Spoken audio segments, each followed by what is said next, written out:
Hi everyone, সবাই কেমন আছেন?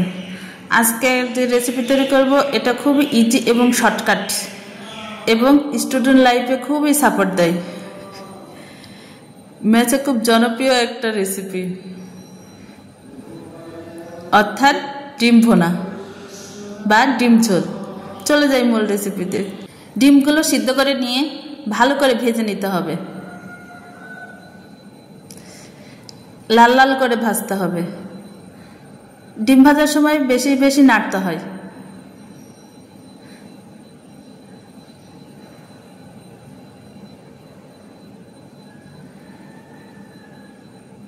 যেদিন কোনো কিছু রান্না করতে ইচ্ছা করে না, সেদিনকার রেসিপি হলো এটা আমার ডিম ভুনা। তবে খেতে কিন্তু মজাদার, মাঝে মাঝে ভীষণ মজা লাগে। আলু ভর্তা, ডিম ভুনা খুব টেস্টি একটা খাবার।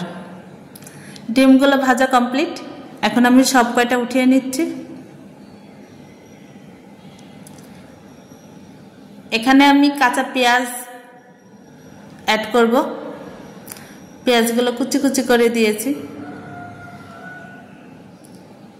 কয়েকটি কাঁচামরিচ ফালি দিয়ে দিলাম। এখন এগুলো ভেজে নিতে হবে, লাল লাল করে ভেজে নেবে। তবু গরম পানি অ্যাড করে দিলাম। আমি গুঁড়া মশলাগুলো অ্যাড করেছি, এটা অফলাইনে আপনাদেরকে শেয়ার করা হয়নি। এখানে আছে আদা পেস্ট, রসুন পেস্ট, হলুদের গুঁড়ো, মরিচের গুঁড়ো, ধনিয়ার গুঁড়ো, জিরার গুঁড়ো, সব রকম মশলাই ইউজ করতে হবে। আর আছে একটু গোলমরিচের গুঁড়ো।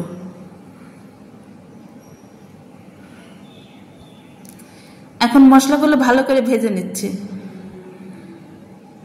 একটু ভাজা ভাজা বেশি করতে হবে, লাল লাল ভাজা।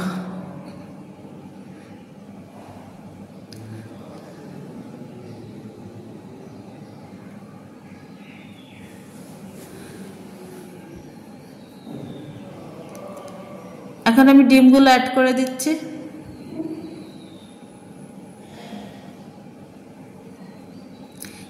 কিছুটা গরম পানি অ্যাড করলাম।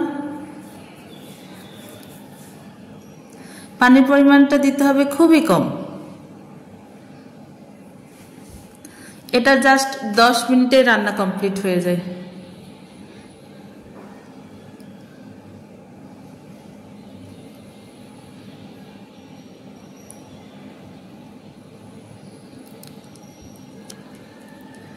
লাস্টে আমি একটু জিরা ভাজা গুঁড়া অ্যাড করব। তবে এই রেসিপিতে লাস্টে আপনি একটু পেঁয়াজ ভাজা অ্যাড করবেন, তাহলে খেতে আরো ভীষণ মজার হয়। আজকে এই পর্যন্তই। ওকে, ভালো থাকবেন সবাই।